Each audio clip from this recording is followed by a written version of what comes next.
Mais comment ça marche? Cochonnerie. Allô? OK, bon, ça marche. Alright, ben écoute, bienvenue guys à ce premier épisode live sur YouTube. Je dis premier épisode live, les vrais savent que l'an dernier, j'avais fait 2 épisodes enregistrés devant public. Sauf que là, première fois avec un chat live là, sur les réseaux sociaux. Une grande première et merci de participer à ça avec moi. C'est un petit peu, bon, c'est ça, inattendu, mais bon, j'espère que ça va poigner. Je vois déjà des noms connus dans le chat, entre autres Uncut Demon, Wolf the Dentist Stenson, puis il y a même Mihail Grabowski qui poignarde un ananas. Salut tout le monde, salut. J'ai pas vraiment de programme en tête là, pour l'épisode d'aujourd'hui, on va y aller au feeling. Je vais prendre vos questions, en fait, tout le long de l'épisode.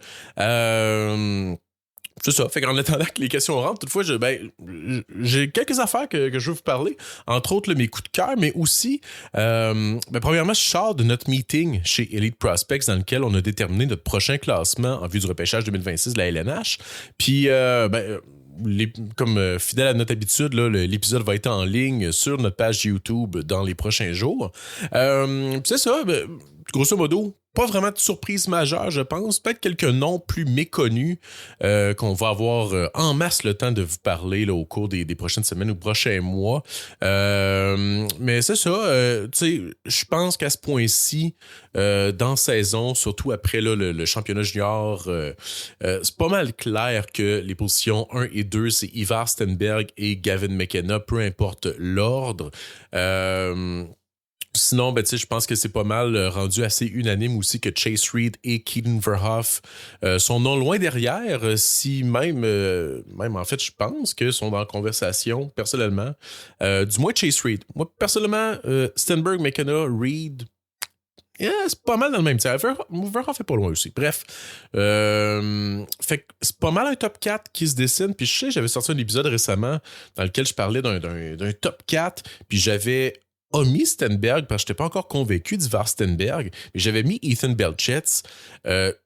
Tout ça, bon, c'est en train de revirer de bord. Je pense vraiment que Stenberg a cimenté sa place dans le top 2, top 3, fort probablement, tandis que Belchetz, je pense que il est sorti du top 4 assurément, mais la saison est encore jeune, guys.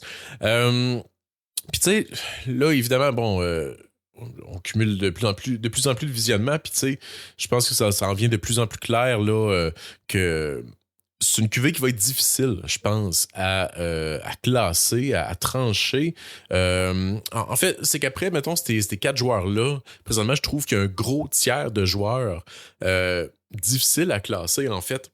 C'est qu'autant qu'il y a des joueurs au profil tellement excitant, au potentiel tellement élevé, mais qui remplissent juste pas les attentes. Je pense entre autres à un Tynan Lawrence ou à Ethan Belchetz. Belchetz, on le comparait à Eric Lindros, à Rick Nash. C'est un gros gaillard de 6 pieds 5, un ailier avec des mains magiques, un gros shot, des flashs de playmaking élite. Mais présentement, la constance et l'implication sont vraiment... c'est ça, c'est pas constant. Puis Tynan Lawrence, que dire de lui? Lui qui, l'an dernier, était en fait MVP des séries dans la USHL et qui son équipe avait gagné en fait le championnat. Muskegon, centre de 6 pieds 1, un des rares centres même de cette cuvée-là, Tynan Lawrence. Commencé la saison. En fait, il a été blessé un bon bout de temps. Il n'a pas connu un très bon début de saison en USHL. Finalement, vient de faire le saut en NCAA et c'est pas nécessairement convaincant non plus. Bon, à sa défense, il joue avec Cole Eisenman à Boston University. Fait qu'on va lui donner le temps quand même, mais tu sais, c'en est un autre là, que justement, tu sais, Lawrence, c'est un centre hyper impliqué, très rapide, bon shot. Je le comparais là, dans le même style de joueur que Celebrini et Michael Misa. Présentement, c'est vraiment pas ça qui montre. Puis je pense que le gros point d'interrogation autour de Tynan Lawrence, c'est vraiment sa capacité à driver le jeu. En ce moment, il ne monte pas. Mais tu sais, ça pourrait changer. Effectivement, on voit Lawrence là, présentement glisser. On le retrouve autour de 7, 8, même des fois en dehors du top 10 dans certaines listes, alors qu'on parlait de lui comme étant un choix possiblement numéro 1 en vue du repêchage. Fait que ça change d'abord assez vite. Puis il pourrait remonter. Puis je réitère, Lawrence, c'est un des jeunes joueurs de cette QV-là. Fait qu'il y a possibilité qu'il remonte.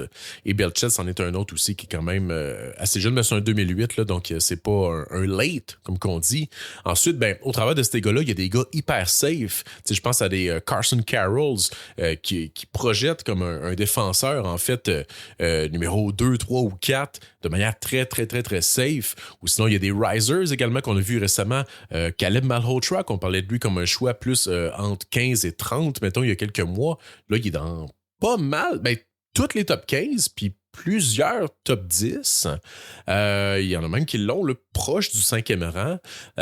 Sinon, Albert Schmitz, qui, je pense, a cimenté sa place dans la plupart des top 12. Puis, il y a également Oscar Hemming, qui a fait un retour au jeu. En fait, lui qui n'a pas joué de la saison jusqu'à la fin décembre, si je ne m'abuse, qui voulait plus jouer, en fait, en Finlande. Puis quand il s'est amené en Amérique du Nord pour jouer avec Kitchener dans la OHL, on lui a dit « Non, mon chum, tu peux pas faire ça ». Il a essayé de s'en aller dans la BCHL. Ils ont dit « Si tu fais ça, tu peux plus jouer en compétition internationale. » Fait qu'il a juste pas joué. Puis là, ben, finalement, en tout cas, je sais pas les détails de l'entente, mais il s'est ramassé à Boston College.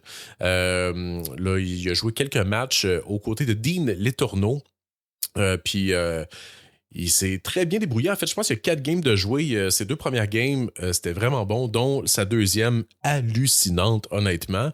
Tu sais, moi, Hemming, c'est un gars que j'aimais beaucoup, qu'après le Linka, tu sais, j'utilise un fichier d'évaluation, puis les quelques games que j'avais checké de lui au Linka, puis D-1, il était 6e sur ma liste en septembre. Mais là, bon, vu qu'il avait comme pas joué, puis tout ça, je l'avais vraiment droppé dans ma liste, malgré les résultats de mon propre fichier d'évaluation. Fait que je l'avais droppé parce qu'il jouait pas. Fait que ça faisait pas sens de mettre un joueur qui avait pas joué dans le top 10. Fait que je l'avais plus autour, mettons, de 20 kicks, tu sais, parce que je respectais évidemment le talent. Tu sais, Ming, c'est un gros bonhomme, attaquant de puissance par excellence, gros shot comme son frère, mais avec plus de flash de playmaking, plus de détails physiques, je trouvais même que Emile Hemming au même âge. Puis tu sais, je disais en début de saison que Oscar Hemming avait le potentiel d'être l'attaquant de puissance par excellence de ce repêchage, évidemment avec Ethan Belchetz. Puis là, ben écoute, dans ces premiers matchs-là, c'est ce qu'il a montré en réalité. C'est 2 matchs après un petit peu plus difficile, mais évidemment, le gars, il n'a pas joué pendant comme 6 mois. On peut pas lui en vouloir d'être un petit peu rouillé, mais je pense que ça promet grandement et on devrait le voir dans la plupart des top 10, en fait, Hemming. Puis je pense que c'est le genre de gars qui pourrait, s'il continue à montrer une belle progression, continuer de monter dans les listes et se ramasser plus autour peut-être de 5, 6, 7e rang. Je sais qu'il y a du monde qui l'ont dans ces endroits-là et j'en fais partie. Donc, à suivre. Puis c'est un jeune joueur également, mois d'août, si je ne m'abuse. Fait que, tu sais, faut démêler ces gars-là. Puis là, il y a plein d'autres gars là, que je vous nomme, là, que, tu sais, les Viggo Bjork qui a été fumant au championnat junior. Il y a des gars comme Ryan Lynn, Daxon Rudolph, Adam Novotny, Yegor Shilov. Il y a beaucoup, beaucoup de talent dans les rangs là, 5 à 12. Je pense qu'il va y avoir un gros débat cette année. Puis même, ben là, il y a des gars là-dedans que c'est un petit peu plus loin que mettons, 5 à 10, là, plus à partir du 10e rang, je pense. Mais tu sais, entre ça, 10 et 25 ou 13-25, il y a beaucoup de gars pas piqués des verres non plus. Fait que ça va vraiment être intéressant. Tu sais, oui, il y a beaucoup de déceptions. Belchet ne rencontre pas les attentes. Lawrence ne rencontre pas les attentes. McKenna, on n'en parle même pas. Puis, tu sais, des gars comme Ryan Rubrook puis Matisse Preston qui sont en chute libre dans les classements. Fait que oui, il y a beaucoup de déceptions. Mais évidemment, comme à chaque année, il y a des gars qui sortent un petit peu de nulle part puis qui surpassent les attentes. T'sais, un gars comme Chase Reed, c'est exceptionnel ce qu'il est en train de faire en ce moment. Fait que, tu sais, moi, je persiste à croire que malgré ces déceptions-là, le top 25, il est très bon. Il n'y a peut-être pas du upside de fou, mais je pense qu'il y a beaucoup de joueurs hyper transposables. Justement, j'en parle, des gars comme Carrolls, Malhotra et tout ça. Sauf que c'est après les 25 premiers, je trouve que ça se gâte beaucoup. Puis on en parlait avec David Saloué puis Sebastian Hyde dans un des derniers épisodes que j'ai fait. Les joueurs classés A sont très clairs. Donc, les choix de première ronde, il y a vraiment un très beau noyau de joueurs A. Il y a également une belle profondeur, je trouve une très belle profondeur même dans les joueurs classés C. Donc, des gars qu'on parle plus, des gars de 3e, 4e ronde dans un repêchage normal. Sauf que en ce moment, les choix B, donc des choix plus fin de première ronde, deuxième ronde, sont pas clairs en ce moment ou sont excessivement décevants et sont davantage des C que des B. Fait que je les cherche beaucoup, les B, puis tu sais, je le disais justement dans cet épisode-là, quand on a fait notre classement de novembre, j'ai vraiment eu de la misère à compléter mon top 50. C'est des top 50 qu'on soumettait. Là, ce coup-ci, on a fait, je pense, un top 75. J'en ai pas. Tu sais, oui, j'ai plus de joueurs qui sont rajoutés à ma liste, évidemment. Là, je suis rendu à 175 joueurs de scouter cette année, mais j'ai vraiment eu de la misère parce qu'il y a des gars. Puis peut-être que je pourrais en parler plus tard, dépendamment de vos questions. Je rappelle, c'est un épisode live. Ben, il y a des gars là-dedans qui tombaient dans mon, mettons, entre 40 et 64, mettons. Ils tombaient là par défaut. Tu sais, je pense entre autres à des Beckham Edwards ou des pas Cooper Simpson, Cooper Williams. Des gars que je trouve tellement vanille, mais c'est des gars qu'on connaissait déjà à cause, bon, c'était des espoirs de premier plan. Il avait joué au Linka Gretzky et tout ça. Mais pour moi, c'est pas des espoirs B.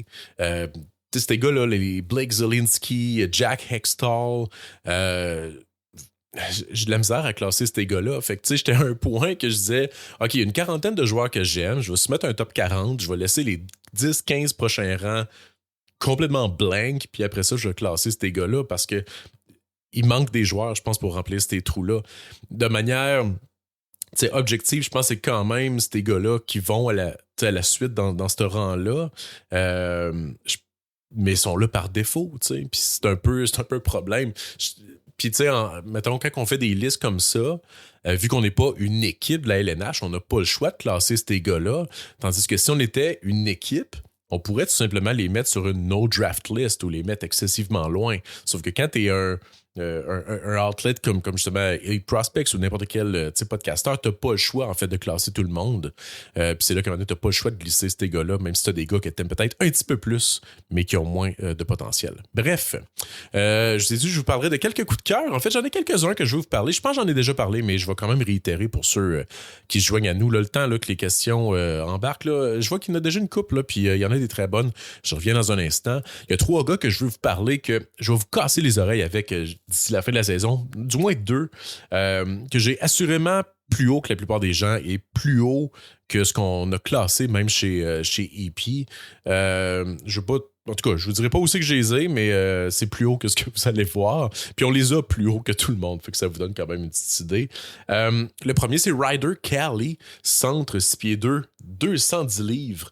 Un des joueurs les plus jeunes de la QV, c'est un 6 septembre 2008. Tu sais, il est genre 3 semaines... il était à 3 semaines d'être 1 an plus jeune que, mettons, Ivar Stenberg puis les autres gars de fin septembre. En tout cas, ça fait du sens. On m'en parlait comme étant un genre de Ryan Leonard. Évidemment, il n'y a pas le shot de Ryan Leonard, il n'y a pas le patin nécessairement non plus de Ryan Leonard, il n'y a pas le niveau de skills en fait de Ryan Leonard, mais c'est le même genre de joueur en termes d'intensité qu'il va amener. C'est un gars excessivement gros et fort, il est travaillant, il est rapide. Il est incroyable sur l'échec avant, sa récupération de rondelles, sa protection de rondelles. Il est très bon dans le décoller la rondelle de la bande et trouver ses options de passe. C'est un côté plus playmaker, je pense, que marqueur. Il y a des flashs de playmaking autour du filet que j'ai vu dans certaines games que j'ai trouvé tout simplement hallucinant. Évidemment, il y a des games plus difficiles que d'autres. Ça reste que c'est pas un espoir qu'on voyait comme étant un espoir de premier plan. C'est un gars très jeune, mais déjà très mature physiquement, 6 pieds 2, 210 livres. Quand il va avoir un petit peu plus de temps de glace, puis aussi, je ne l'ai pas mentionné, mais il a été blessé quand même pendant plusieurs semaines ou mois. Je pense que c'est un gars qui pourrait avoir une énorme progression encore l'an prochain. Est-ce que c'est un gars que je vois évoluer sur un top 6? Peut-être pas, peut-être dans un rôle complémentaire toutefois, mais assurément dans un rôle de bottom 6, puis peut-être middle 6 s'il continue à développer son jeu offensif, parce qu'il y a définitivement, du moins dans les games que j'ai vus, plus de flash offensif que d'autres grinders ou gars qu'on projette comme en bottom 6. Puis tu sais, c'est pas axé sur les skills nécessairement comme que je disais.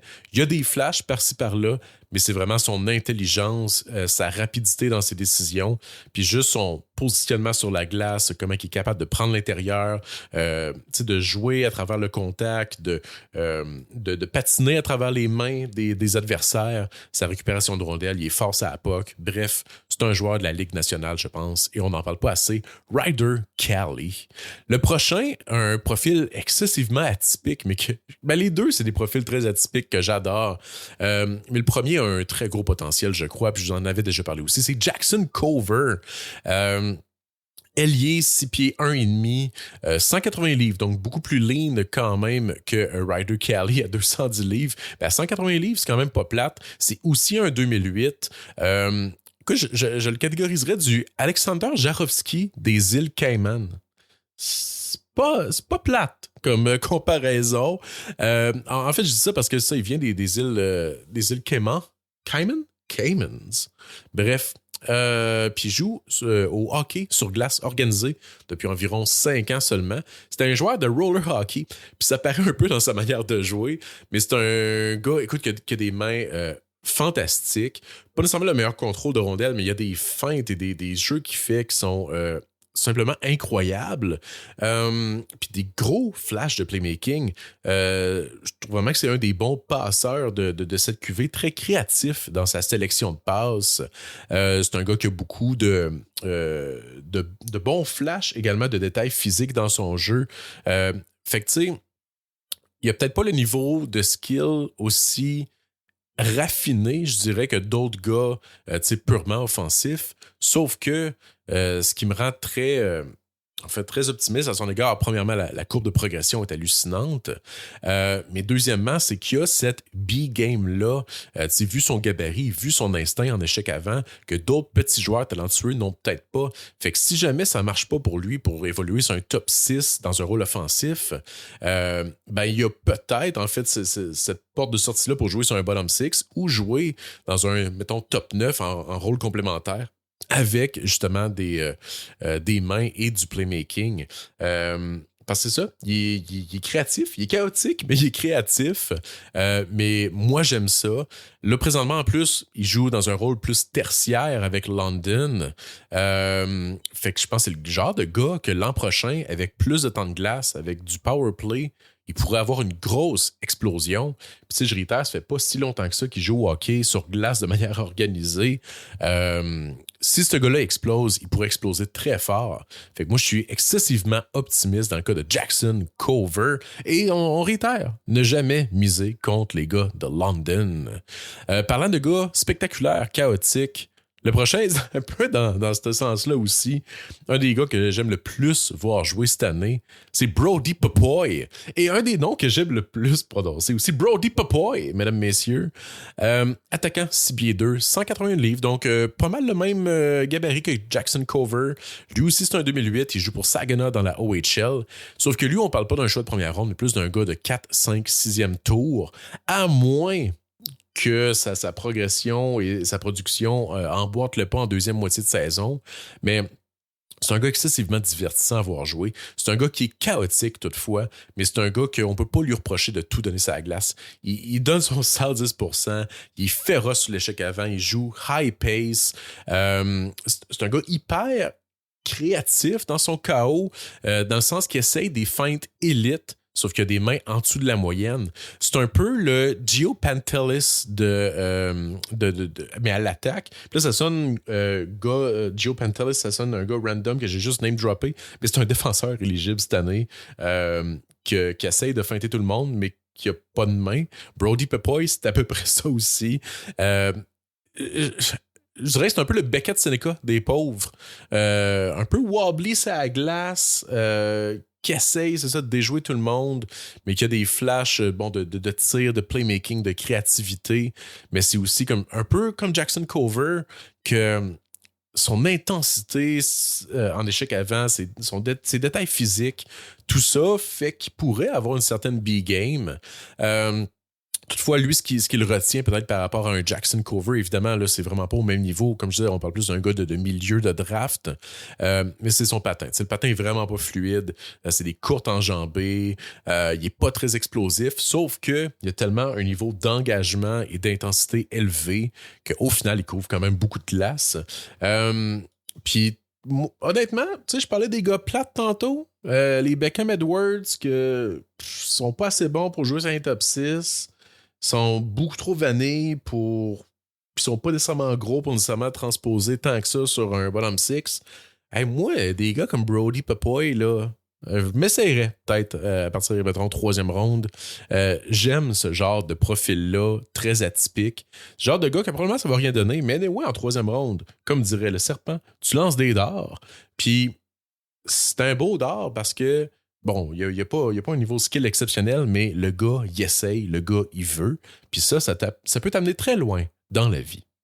Fait que je vais clencher ces questions. On a une première qui vient, tu sais, le gars qui fait « Hey! » en s'y tirant sur son Lazy Boy, qui demande je sais que ça fait longtemps de ça, mais est-ce que le Canada aurait pu faire. Qu'est-ce que le Canada aurait pu faire différent lors du championnat mondial junior?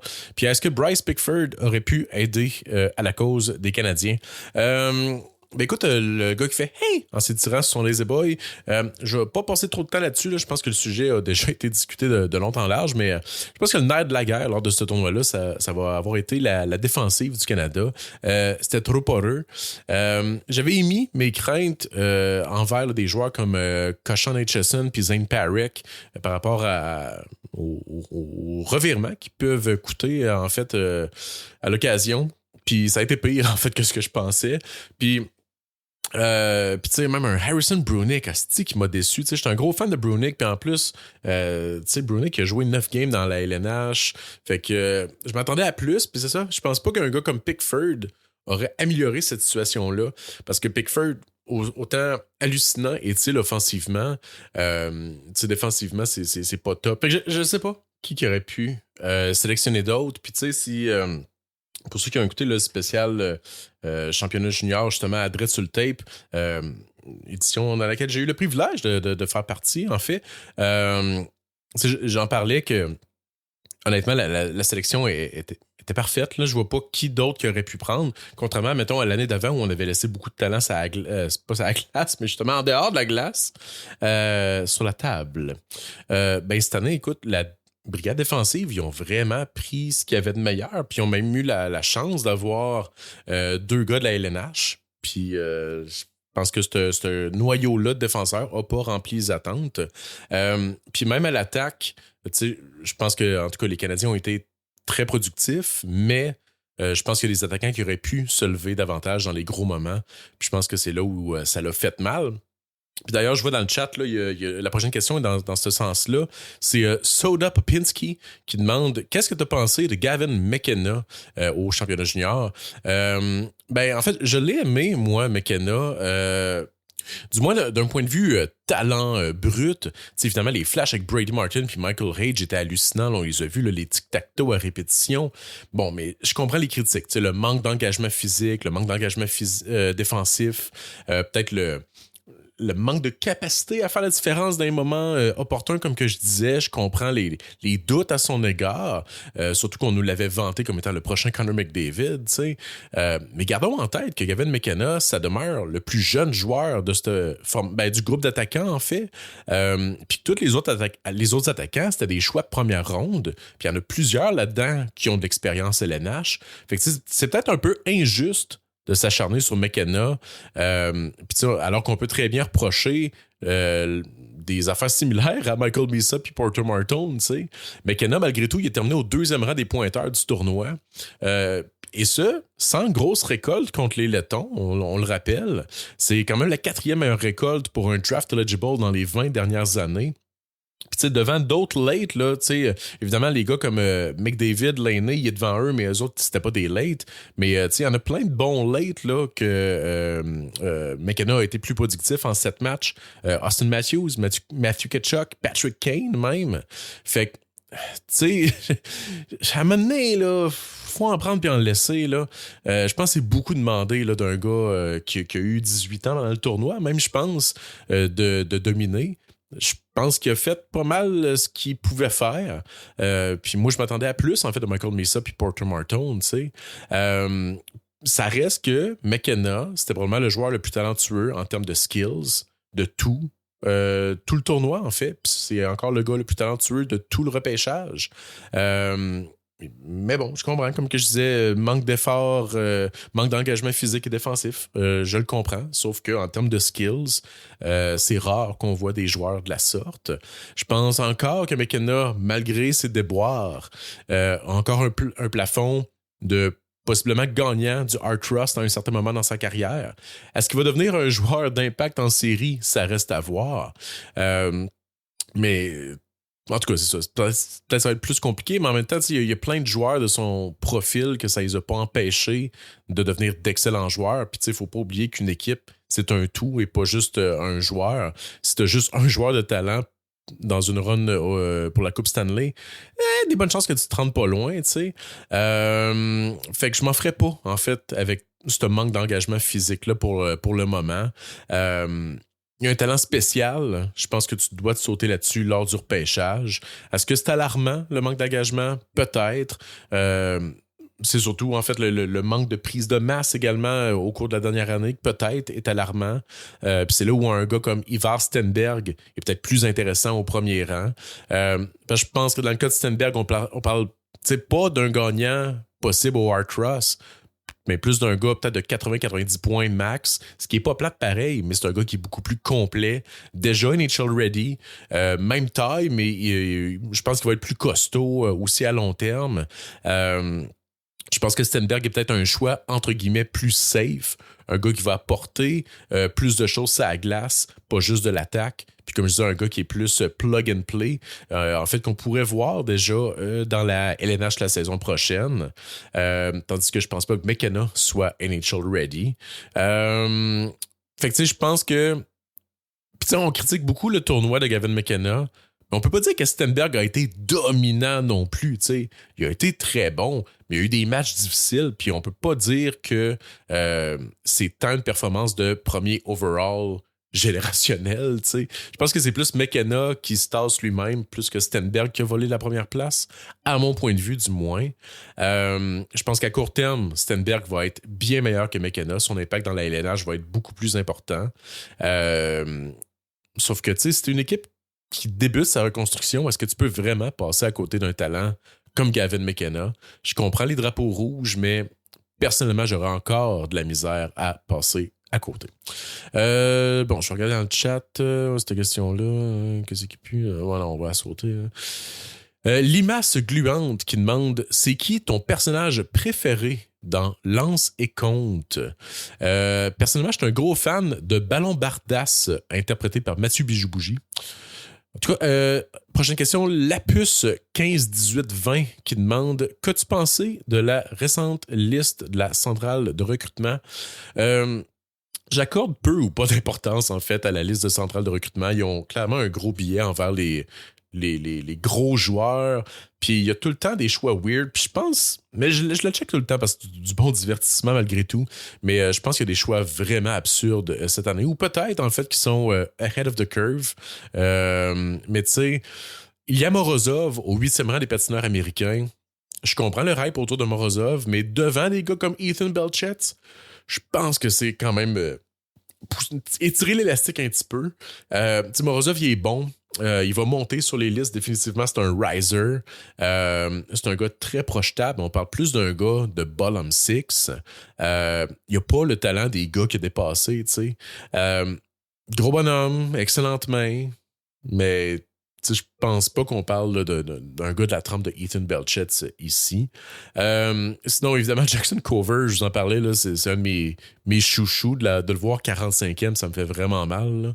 Moi, ça fait des mois que j'ai ce gars-là dans mon top 20. Sinon, des gars comme Thomas Vanderberg, Landon Nix, Jack Hextall, puis Egor Barabanov dans le top 40, ça me choque quand même. Puis des gars là, que, tu sais, je vous en parlais un peu tantôt, là, mais les Beckham Edwards, Colin Fitzgerald, Brady Wesselin, des gars vraiment plates qui sont entre 40 et 50. Ça aussi, ça me s'y rambe. Tu sais, Adam Valentini, 109e. Tu sais, je disais qu'ils ont un billet envers les gros joueurs, mais c'est plus autant un billet favorable envers les gros joueurs qu'un billet défavorable envers les petits joueurs. Puis Adam Valentini, clairement, a passé au tordeur ici. 109e, il y en a plusieurs qui l'ont dans leur première ronde. Je comprends. En même temps, je comprends pas. Ça se peut, en fait, qu'ils sortent jusque-là. Mais encore là, c'est 109e chez Nord-Américain. C'est loin en petit péché. Mais à suivre. Mais non, j'ai trouvé ça quand même absurde comme liste. La prochaine question, c'est Léo Rivard, directeur technique, qui dit: qui sont les possibles gros risers et fallers lors de la journée du repêchage? Donc, pas sur ma liste à moi, mais lors de la journée du repêchage. Puis ça, c'est quand même intéressant. Fait que j'aborde cette question-là plus dans un point de vue mock draft et non préférence personnelle. Pour moi, le gros candidat, c'est Brooks Rogowski, centre 6 pieds 7 de la OHL. Classique centre two-way format géant qui patine très bien pour son gabarit. Ça prend pas beaucoup d'imagination, en fait, pour voir Rogowski jouer dans la LNH. Là, un centre de ce gabarit-là qui est mobile. Il est encore raw. Je pense que c'est un gars qui est très mature, mais il doit encore apprendre à utiliser sa portée à son avantage. Je trouve qu'il leverage pas assez ses outils. Jeu mature, quand même une certaine robustesse. On parle pas de skill, de potentiel top 6 ici, là, vraiment un gars de bottom 6. Mais tu sais, avec ces outils-là, son gabarit, puis tout ça, c'est un gars qui est extrêmement safe, puis c'est un centre. C'est pas une grosse cuvée de centre. Et pour cette raison, je pense que ce serait pas choquant de le voir sortir entre 15 et 20. Tu sais, des gars comme Nesbitt, Horkoff l'an dernier, là, qui ont grimpé tous les classements. Pas les classements, en fait, qui ont grimpé lors de la journée du repêchage. Rogowski, je pense qu'on parle de ce genre de profil-là. Parce que c'est une cuvée faible en centre aussi. Puis dans ce sens-là, il y en a un autre. En fait, j'ai un flash là, mais tu sais, je parle de William Arkoff. Il y a Arm Ryan aussi dans la OHL. Que je pense ça pourrait être ce genre de profil-là qui sort beaucoup plus tôt que les gens pensent. Lui aussi, là, c'est un 6 pieds 4, je pense, qui joue au centre. Gros shot. Un peu stiff sur ses patins, mais bref, vous voyez le genre. Dans les autres risers, en fait, Ilya Morozov, il est super haut sur la liste là, de la centrale, là, je viens d'en parler, là. Mais il n'est pas tant haut sur les autres listes. Puis je pense qu'il va sortir quand même assez tôt lors du draft. C'était un autre centre. T'sais, on sait, les équipes adorent les centres et les défenseurs droitiers. 6 pieds 3, 205 livres, mois d'août 2008, donc très jeune. Un gars qui paraît bien déjà en NCAA cette saison. Des flashs de skills, mais surtout un gars très transposable, physique, responsable, impliqué. Très projetable dans un bottom 6 également. Je vois pas nécessairement le potentiel offensif de top 6, mais c'est un gars qui... un gars two-way, là, très, très, très transposable, qui devrait sortir, je pense, plus tôt que ce qu'on croit. Sinon, je parlais du préjugé favorable des équipes de la LNH envers les centres et les défenseurs droitiers. Il y a 2 petits défenseurs droitiers, petits en tout cas, que je me permets de glisser ici. Samu Alalauri, puis Juho Piparinen. Piparinen est plus connu, là, évidemment. Mais 2 défenseurs droitiers, gros gabarit, là, des gars d'environ 6 pieds 3, mobiles, devrait sortir pas plus tard que le début de la 2e ronde. Puis, tu sais, Piparinen, là, je pense même là, entre 20 et 30, c'est là qu'on devrait le voir sortir. Genre de gars là, que les équipes aiment beaucoup. Pour la deuxième partie de ta question, Léo Rivard, directeur technique, dans les Fallers, je pense pas que je vais surprendre personne. Là, j'ai 3 petits noms ici, là, mais JP Hurlbert, je sais qu'il y avait des conversations dans la sphère Twitter et probablement HF Boards et compagnie de l'avoir top 20, voire même top 10, que j'ai vu à certains endroits suite à son début de saison exceptionnel. On se le cachera pas. Mais je serais pas surpris qu'il glisse là, jusqu'en 3e ronde, en fait, JP Hurlbert. C'est pas le plus gros. Puis c'est un mauvais patineur, en fait. C'est un gars excessivement junior dans son style de jeu. C'est un marqueur, en fait, extrêmement opportuniste. Un lot au feu, comme qu'on dit, qui obtient, en fait, la majorité de ses points en trichant puis en causant des contre-attaques. Mais ça marche, on peut pas lui en vouloir. C'est un des gars les plus productifs de tout le circuit canadien. Sauf qu'il va falloir qu'il adapte son jeu s'il veut percer dans la LNH. Puis ça, c'est pas fait d'avance. Il y a évidemment quelques flashs défensifs, là, il ne triche pas sur absolument tous les jeux, mais en zone offensive, aucune implication en échec avant. C'est un gars qui est très talentueux toutefois, son tir est excellent, mais c'est vraiment la transposabilité de son jeu que je questionne beaucoup. JP Hurlburt. Ensuite, Matisse Preston, situation très similaire également dans la WHL, qui était vu comme un choix top 10, voire même top 5 en début de saison, mais qui est en chute libre là, sur les différents classements. On continue encore là, de le voir peut-être autour de 15, mais je pense que c'est un gars qui pourrait glisser jusqu'en deuxième ronde. Joueur très rapide, très agile, bon tir, d'excellents flashs de playmaking, mais souvent contraint à jouer en périphérie. Puis je trouve qu'il y a de la misère à driver le jeu. En fait, j'ai des grosses questions sur son sens du jeu, du moins sa vitesse d'analyse. J'ai peur, en fait, que ça va aller trop vite pour lui dans la LNH, puis qu'il ne pourra pas créer assez d'attaques à 5 contre 5, puis que ça va devenir un spécialiste peut-être du jeu de puissance de 5 et 10, 5 et 11. Je sais pas trop c'est quoi la chaise pour ce genre de joueur-là. Puis je suis pas sûr que ça va plaire en fait aux équipes de la LNH. Je pense que c'est un des gars les plus talentueux du draft, assurément l'un des 10 meilleurs attaquants de tout le repêchage. Mais encore là, un peu comme JP Hurlburt, c'est vraiment la transposabilité du jeu que je questionne. Dans même ordre d'idée, en fait, Marcus Nordmark, lui aussi, on voit dans la plupart des premières rondes, mais personnellement, je n'ai même pas dans mon top 50. Hyper talentueux, magnifique passeur. Mais tu sais, je l'ai vu entre autres là, au championnat junior A à Trois-Rivières sur une glace nord-américaine, puis il a vraiment eu de la difficulté à s'adapter. Puis ça me fait peur pour la suite des choses. Puis en général, je parle pas juste de ce tournoi-là. Je note depuis le début de la saison un manque de créativité dans sa résolution de problèmes. Puis tu sais, même, c'était particulièrement flagrant lors du tournoi, mais il perd beaucoup la rondelle lorsqu'il est sous pression, puis il gagne pas vraiment de bataille le long des bandes. Il va aller s'impliquer à l'occasion, mais il se fait pousser des rondelles beaucoup trop facilement. Grosse déception pour moi cette année, Marcus Nordmark. Puis, je sais, la source sûre étant moi-même, qu'il y a des équipes de la LNH qui vont l'avoir sur leur liste de non-repêchage, leur no-draft list. Fait que c'est un gars que je m'attends vraiment à voir glisser. Ça se peut, en fait, qu'il y ait une équipe qui l'aime. Ça se peut qu'il y ait une équipe là, qui l'a encore là, de classer autour de 20-25e d'ici la fin de la saison, puis qui repêche fin première, début de deuxième ronde, puis qu'ils le prennent parce qu'il y a le talent, je le réitère, c'est un des très bons passeurs de la QV. Puis vu le manque de profondeur dans le talent de la QV, je pense que ça peut être une équipe comme Calgary, là, ou Caroline, là, si on a un pic dans ces ranges-là, puis qu'ils l'avaient haut sur leur liste, ça se peut qu'ils jettent leur dévolu dessus. C'est un gars de talent, assurément, mais je pense que c'est pas le genre de profil que la plupart des équipes cherchent, malheureusement. Fait que ça va falloir que les étoiles s'enlignent très bien pour qu'ils sortent tôt dans le draft. Dans le même ordre d'idée, juste petite parenthèse, là, mais fiez-vous pas trop au mock draft en ligne, tu sais, les sites comme Tankathon et compagnie. Je checkais ça justement tantôt, puis Preston, il est mis 11e. Là, il sortira pas 11e, Matisse Preston. JP Hurlburt, que je viens de parler justement, il sortira pas 20e. Puis à l'inverse, il y a des gars hyper transposables que les équipes vont adorer, comme Adam Novotny, qui était 19e, je pense, aujourd'hui sur Tankathon. Novotny va sortir entre 10 et 15, s'il monte pas plus haut que ça, même. Fait que c'est ça. Yann, t'as-tu d'autres questions? OK. Une question de ma coiffeuse Sonia von Sechoir, ben oui. Le top 5 des joueurs que j'aime le moins regarder cette année. Wow. Écoute, pour eux, cette année, frappe quand même fort en termes de joueurs que je déteste regarder. Tu sais, je disais tantôt, j'ai 175 joueurs de checker cette année.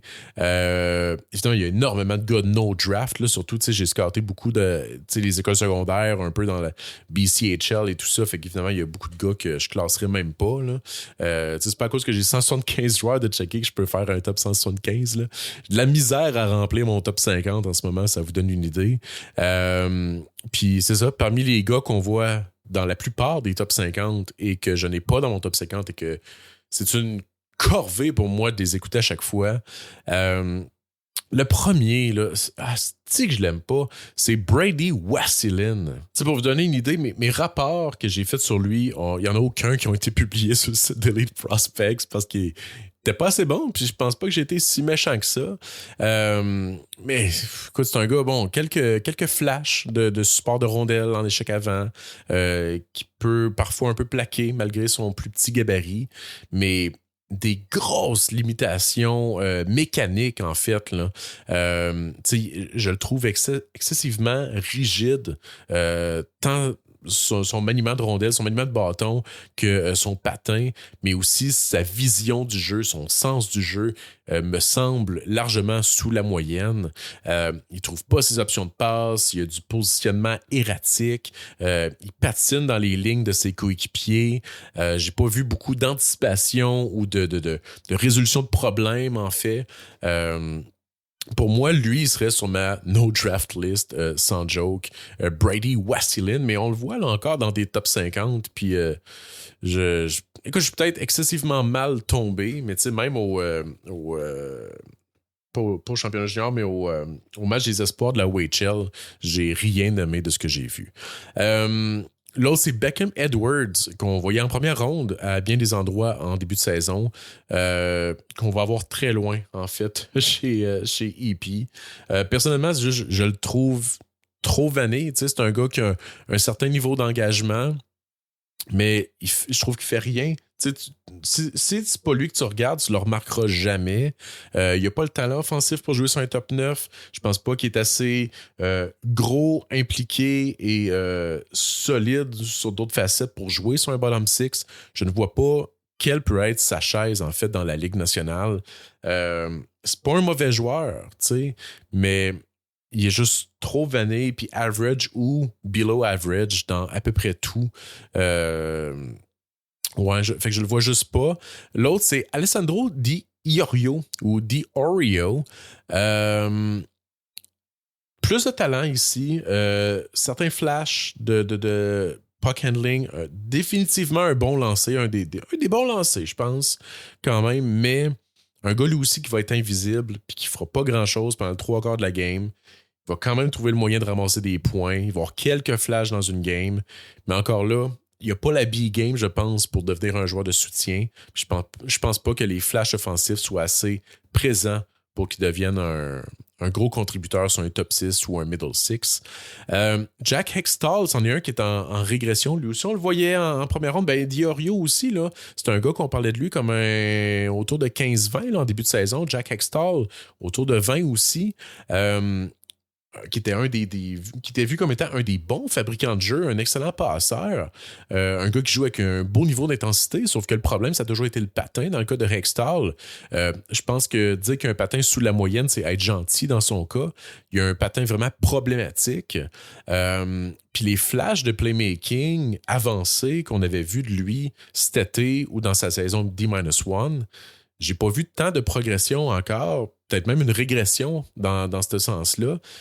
Puis je peux pas justifier de repêcher un gars comme ça dans le top 15. Puis c'est ça, ces limitations mécaniques sont vraiment frustrantes à voir jouer. Puis l'autre, c'est Colin Fitzgerald aussi, que lui aussi joue au Linka, on le voyait fin de première ronde en début d'année. Lui aussi, je vois difficilement comment justifier une sélection dans le top 50. Je comprends les outils, je comprends l'attrait. C'est un gars qui a un beau gabarit, qui peut montrer une certaine robustesse, qui a un très bon lancer, mais je ne trouve pas qu'il a un bon sens du jeu. Je le trouve souvent très souvent désengagé également. Puis tu sais, j'ai vu certaines séquences qui me font vraiment peur par rapport à la projection de son jeu. Tu sais, je dis qu'il peut avoir une certaine robustesse. Je l'ai vu avoir peur, tu sais, hésiter à aller dans les coins, hésiter à donner une mise en échec. Fait que ça augure pas bien, je trouve, pour le projeter comme un gars de bottom 6. Puis en ce moment, il en monte pas assez offensivement, lui non plus, pour jouer sur un top 6. Fait que ce manque de B-game-là pour venir compenser peut-être le manque de talent m'inquiète dans le cas de la plupart de ces joueurs-là. Merci Sonia Von Sechoir pour ta question. Ensuite, une question qui nous vient de René, qui dit c'est qui les joueurs les plus sous-estimés dans la sphère publique? En fait, je vous ai parlé de 3 coups de cœur plutôt, là, Jackson Cover, Ryder Kelly, puis Brady Papoy. 2 autres noms, en fait, je ne ferai pas nécessairement un scouting report complet, là. Je pense que vous les connaissez un peu plus, là. Mais Nikita Klepov et Yegor Shilov qui joue à Victoriaville. Klepov, personnellement, en fait, moi, c'est 2 gars que j'ai en 12 et 16, là, je pense, sur ma liste, là. J'ai excessivement high sur eux. 2 attaquants là, qui évoluent en Amérique du Nord. Dans le cas de Klepov, excellent lancé, très bon à trouver les ouvertures, à se libérer sur la glace. Certains détails physiques également et défensifs dans son jeu. C'est pas le classique russe qui s'en calisse puis qui joue pas défensif. C'est un gars très impliqué défensivement.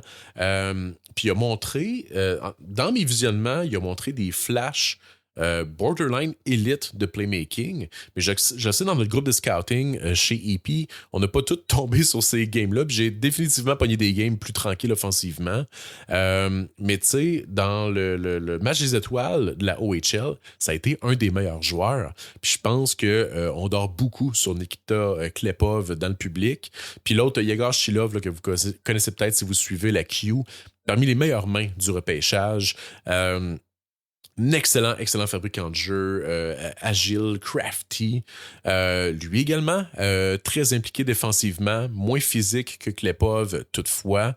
Peut jouer au centre, je ne sais pas si c'est là qu'il va projeter, mais pourrait peut-être devenir un joueur de centre. Mais bref, excessivement talentueux, comme Klepov. Mais dans les 2 cas, ils ont un peu la même lacune. Je pense qu'ils cherchent souvent le jeu parfait. Je pense que c'est d'autant plus flagrant dans le cas de Yegor Shilov. On entend souvent ça là, qu'on lui reproche ça. Définitivement, c'est quelque chose que j'ai vu dans mes visionnements. C'est un gars qui ralentit beaucoup le jeu, en fait, Shilov. C'est un gars qui aime jouer low pace. C'est pas qu'il manque nécessairement de créativité, d'agilité ou de dynamisme. Je pense que c'est juste un gars qui aime beaucoup, en entrée de zone, ralentir le jeu, créer un délai, question de créer un espace avec les défenseurs, hit un trailer, des choses comme ça. Ça marche bien, puis c'est de quoi qui marche dans la LNH aussi, mais tu peux pas juste rely sur ça. Tu dois varier un petit peu tes jeux et pas être trop prévisible. Mais s'il peut ajouter un petit peu plus de constance, un petit peu plus de pace dans son jeu, Shilov pourrait regrimper dans les listes. Puis c'est un peu ce qu'on reprochait à Caleb Malhotra, mais vous voyez, là, depuis quelques semaines, quelques mois, Malhotra en montre quand même beaucoup plus côté pace. C'est un gars qui se laissait quand même beaucoup glisser lorsqu'il avait la rondelle, mais Malhotra a quand même beaucoup amélioré ça dans les dernières semaines, derniers mois, et vous voyez, il est rendu dans la majorité des top 15, top 10. Fait que je pense que Shilov, moi, c'est un gars que je verrais faire un push pour le top 12, peut-être top 10. En fait, je disais top 10 il y a quelques mois, mais là, avec des gars comme Hemming, Malhotra, Schmitz, qui ont poussé, là, les places sont pas mal toutes remplies. Mais je pense que top 12 est encore viable pour Shilov, surtout si les équipes de la LNH le voient comme un joueur de centre. Puis Klepov, je crois, pourrait aussi lui grimper dans les top 15, parce que définitivement, en termes de talent offensif, c'est 2 attaquants qui méritent d'être dans les discussions pour le top 20, top 15. Sinon, il y a d'autres noms le plus méconnus que sont sous-estimés par le public parce que, soit ils ont été blessés ou c'est des gars là, que, justement, on a moins entendu parler. Mais Wyatt Collin, c'est un nom que vous allez entendre parler beaucoup de. C'est le fils de Matt Collin, mais c'est vraiment pas le même genre de joueur. Une des raisons pour lesquelles on a peu entendu parler de Colin, c'est qu'il a manqué en fait la première moitié de la saison. Il est revenu, je pense qu'un de ses premiers matchs, sinon son premier match, c'était le challenge NTDP contre la CHL en novembre. Ça a été un des meilleurs joueurs, sinon le meilleur joueur du NTDP. En fait, je pense que c'est le meilleur joueur du NTDP, le programme de développement américain, cette saison. Moi, c'est le seul que j'ai classé dans ma première ronde, en fait. C'est ça. Puis le fait qu'il a commencé à jouer tard, là, il y a un petit échantillon. Surtout, le programme de développement, c'est pas une équipe qui joue beaucoup de matchs dans une saison. Fait que l'échantillon est quand même très mince. Mais c'est un gars que dans le peu de games qu'il a joué, il a montré énormément de dynamisme. C'est un manipulateur hors pair. C'est un gars qui a un gros shot également. C'est un gars qui a eu une poussée de croissance aussi. Là. Il fait maintenant autour de 6 pieds. Puis évidemment, c'est un Nepo baby. Là. C'est le fils à Matt Collin. Là. Fait que je pense que c'est un gars qui va grimper. Puis c'est un gars, je pense, qui est voué à une belle carrière dans la LNH. Genre de gars là, que je vois sortir là, milieu, fin de première ronde là, lors du repêchage. Mais on n'en parle pas beaucoup à date. L'autre, c'est Liam Rock. On en a parlé aussi avec David Saint-Louis, mais je pense que c'était dans le contenu bonus sur Patreon, patreon.com/briser la glace. Parmi nos gars qu'on disait être sous-estimés en novembre. Dans le fond, Liam Rock, attaquant 6 pieds. 6 pieds faible. Je pense qu'il est plus 5 et 11 et demi. Là, et encore là, je pense que c'est généreux. C'est le meilleur des deux jumeaux parce que oui, il y a un jumeau, Marcus Rock, qui va sortir un petit peu plus loin. Il est moins talentueux que Liam.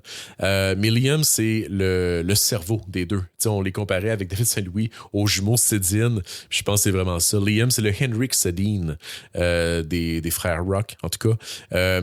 C'est le cerveau, c'est le distributeur de rondelles. En fait, c'est un des joueurs très intelligents, je pense, de ce draft-là. C'est pas le gars qui a le patin le plus explosif, mais c'est un joueur cérébral qui joue avec une belle intensité, qui est un excellent fabricant de jeu. Je vois en lui peut-être du Ben Kindle. Surveillez ça, Liam Rock. Je pense que ça va être un des gros risers dans les prochains mois. Ensuite, un qui a également été blessé depuis les camps d'entraînement, c'est Callum Cross-Curry. Si le nom vous est familier, il a joué 3 minutes au Linka Gretzky, je pense. Défenseur gaucher, 6 pieds 1. Qui va énormément monter sur les listes, surtout, je pense pas une QV. J'allais dire c'est une QV faible en défenseur, c'est pas vrai parce qu'ils sont tous classés très haut, mais passé le 15e rang, j'ai l'impression qu'il n'y a plus tant de défenseurs que ça intéressant. Puis je pense que Cross-Curry pourrait venir remplir un trou justement dans ces classements-là, dans le range là, 25 à 40, mettons. Profil two-way, c'est un gars très solide défensivement, mais également un gars qui est capable de supporter l'attaque, qui s'active en zone offensive. Évidemment, l'échantillon est faible. Il vient de revenir au jeu, je pense que c'était en fin décembre, quelque chose comme ça. Mais j'ai écouté 3 games de lui, puis j'ai beaucoup aimé, honnêtement, ce que j'ai vu. Callum Cross-Curry, gardez un œil là-dessus. Puis l'autre, c'est un autre que j'ai checké quelques games tout juste avant notre classement chez EP parce que je me cherchais des noms. Mais c'est un gars aussi qui va monter beaucoup sur les listes. Mais c'est Ben Macbeth qui joue en WHL, défenseur gaucher de 6 pieds 2. Magnifique patineur. Pour vrai, c'est un gars excessivement fluide. Qui adore transporter la rondelle, mais surtout qui s'active de manière excessivement agressive en zone offensive. J'ai pas assez vu défensivement pour savoir qu'est-ce que ça dit, mais offensivement, c'est un gars qui est quand même très divertissant à voir jouer. Puis à 6 pieds 2, c'est quand même intéressant. Sauf là, je suis pas convaincu que son jeu offensif est assez élite pour devenir un gars offensif dans la LNH. Mais à voir.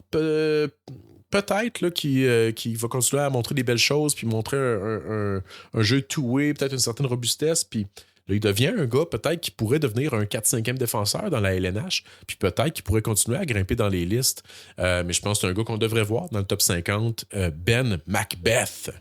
Puis à l'inverse, mais ta question, en fait, René, c'était les joueurs sous-estimés par le public.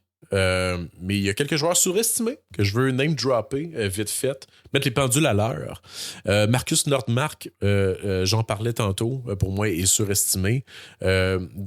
Sinon, Elton Hermanson, un peu dans le même ordre d'idée. Excellent shot, mais j'ai quand même des doutes sur son sens du jeu puis la transposabilité de son jeu.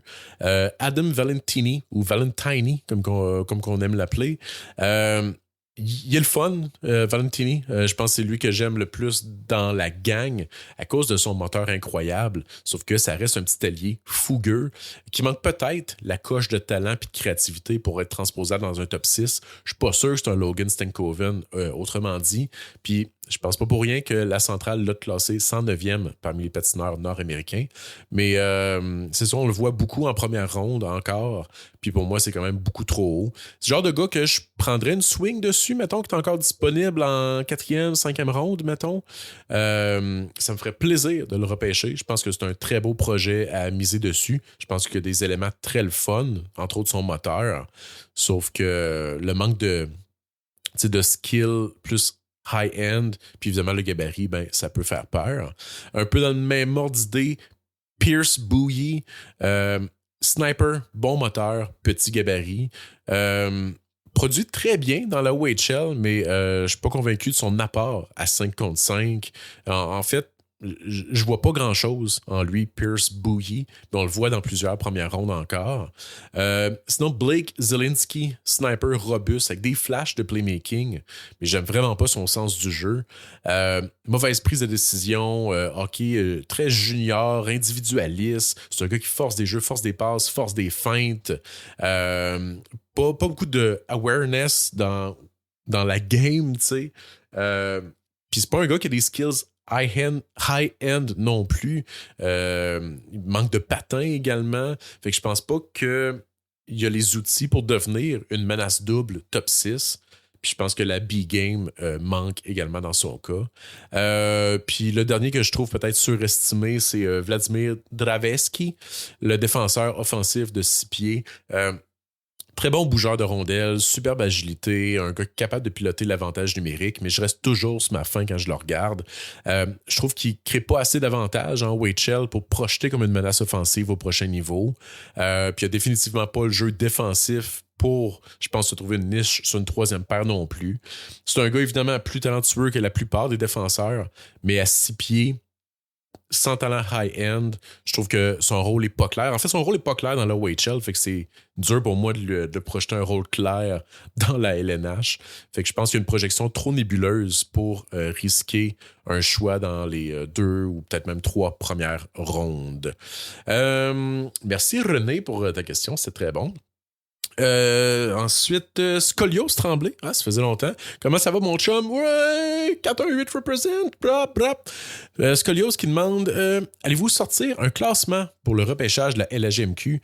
Ben oui, en fait, ça va s'en venir au cours du mois de février. Notre équipe là, chez EP a beaucoup grossi cette année. D'ailleurs, on a annoncé ou on va annoncer une autre personne de taille qui va joindre notre équipe super côté repêchage de la JMQ. L'an passé, c'était Adi Kalakesh qui faisait ça tout seul, puis il couvrait absolument tout. Puis je me suis joint, en fait, à l'équipe vers la fin de la saison, je pense que c'était en mars, pour lui donner un coup de main, puis ça a quand même été un gros rush. Là, crème, je pense qu'on est rendu genre 5-6 dans l'équipe. 6 pas plus. Juste pour couvrir le draft de la GMQ. Fait qu'il y a du contenu qui s'en vient là-dessus. Fait que, sauf moi, c'est ça, cette année, je me concentre uniquement sur le QM18 3A au Québec. Donc le Midget 3A, comme on disait à l'époque. Fait que, tu sais, je sais qu'il y a beaucoup de hype autour de Boisvert et Charbonneau, qui sont les 2 gros espoirs cette année. Mais je les ai pas checkés parce qu'ils évoluent pas au Québec. Mais il y a des gars très intéressants au Québec. Entre autres, oui, Jacob McKinnon. Petit attaquant, mais excessivement dynamique. Un gars qui est beaucoup trop fort, en fait, pour le QM18 en ce moment. Un patin sensationnel. En fait, il y a tout. Il y a tout, sauf peut-être la grandeur, mais ça me fait vraiment pas peur parce que je pense qu'il va devenir un gros contributeur de points dans la GMQ parce que c'est un gars qui est tellement dynamique, tellement rapide, tellement impliqué, tellement intelligent, tellement agile. Il y a tout. Sinon, ben, c'est une drôle de cuvée au sens où je pense qu'il n'y a peut-être pas tant de talent élite high-end. Sauf qu'il y a beaucoup de joueurs très transposables, des gros bonhommes, des gars, je pense, qui vont être durs à affronter, des attaquants de puissance two-way. Ouais, ben, en tout cas, je ne vais pas rentrer en détail. Je referai un épisode, en fait, peut-être avec Adi et la nouvelle personne qui s'en vient chez EP pour couvrir peut-être plus en détail, mais il y a beaucoup de noms que j'ai aimés cette année. Simon Quentin, Enzo Lévy, Julien Bergeron, gros fan de Julien Bergeron. J'ai même un rapport sur Elite Prospects dans lequel je dis qu'il me donne des vibes de Braden Coots. OK? Puis ça, Julien Bergeron, c'est un gars du Québec, c'est un gars de chez nous. Ben, tous les gars que je vous nomme, c'est des gars du Québec. Si vous voulez voir ces rapports-là, sont disponibles sur eliteprospects.com. Mais ça vous prend l'abonnement premium pour avoir accès à nos rapports de match. Mais 30% de rabais avec BLG 30, briser la glace 30. 30% de rabais sur votre abonnement annuel. Gros fan de Julien Bergeron. Gros fan également de Aslan Tremblay, qui est probablement mon attaquant de puissance préféré de cette cuvée-là. J'ai beaucoup aimé aussi Logan Leclerc, qui est pas parent avec John Leclerc, il écrit pareil, là, mais il joue pareil. C'est un gars qui est fucking violent, j'aime vraiment, vraiment toute sa game. Puis plein d'autres gars, là, super le fun, là, Jacob Royer, Damien Leduc, Malek Tremblay, Bryce Lazare, on s'en reparle. Ben, en fait, tu sais, briser la glace, le podcast, ça a commencé, je parlais plus généraliste, LNH. J'ai rapidement pris un gros virage repêchage LNH, mais si ça vous intéresse que je parle repêchage LHJMQ, écrivez-le en commentaire, puis peut-être je ferai un petit peu plus de contenu là-dessus. Je passe vite parce que c'est pas ça d'habitude de quoi je parle sur le podcast, mais si ça vous intéresse, ça va me faire plaisir de vous en parler. Ensuite, une question de Big Smoke dans GTA, je présume.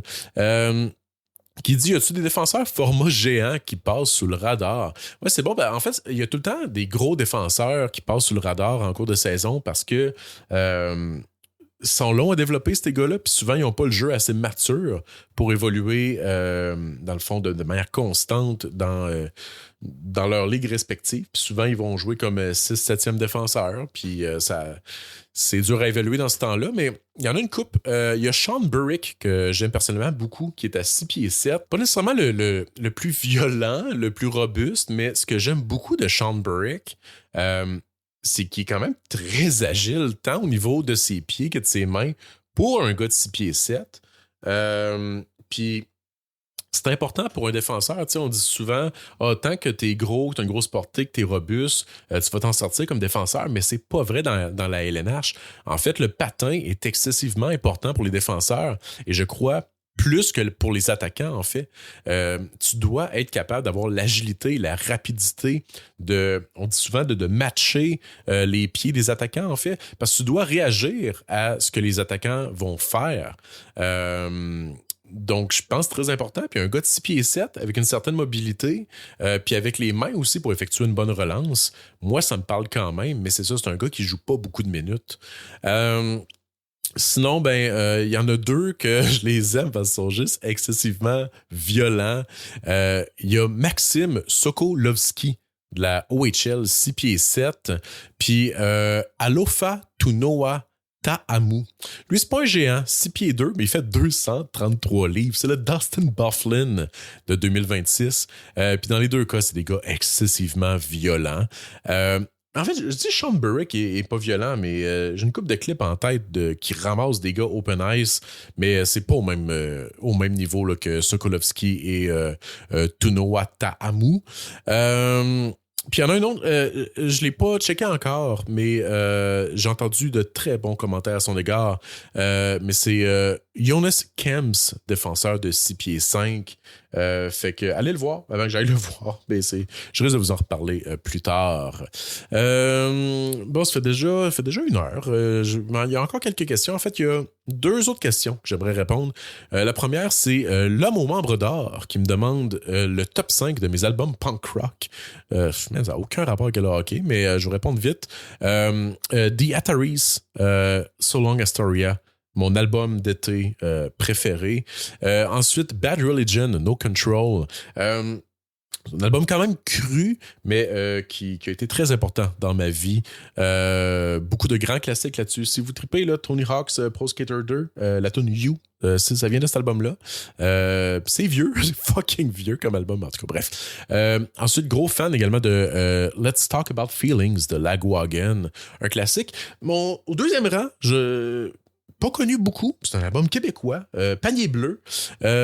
C'est The Last Word de 50 Nuts, un album qui a une vingtaine d'années, mais qui est hallucinant, que j'écoute encore à chaque semaine.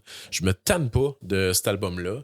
Puis mon numéro 1 de tous les temps, Millencolin, Pennybridge, Pioneers, qui a d'ailleurs, cet album-là, également une tune de Tony Hawk Pro Skater 2, No Cigar. Puis Let's Talk About Feelings, il y a une tonne de Tony Hawk aussi, May 16. Bon, je peux. Ouais. Il y a un petit billet ici, je crois. Puis dernière question qui nous vient de Greg Raymer, le joueur de poker là, qui a les petites lunettes rondes là, avec des yeux de serpent, en tout cas. Il dit t'es allé au championnat junior A en décembre, mais tu n'en as jamais parlé. Parle-nous-en donc. Puis fais-nous donc un petit mock draft improvisé tant qu'à y être. OK, ben écoute, Greg, ça fait déjà 1 heure, fait que, comme dirait Guy Jodoin, je pense à ça, là. Moi, aller faire ce segment-là sur Patreon, moi. J'ai une vie, après tout. Patreon.com/briser la glace. Merci pour votre écoute, guys. Puis on se revoit très bientôt pour un autre épisode du podcast Briser la glace. Faudrait que je change ma finale. Il me semble que c'est la même call de finale que le podcast La Relève. Bye.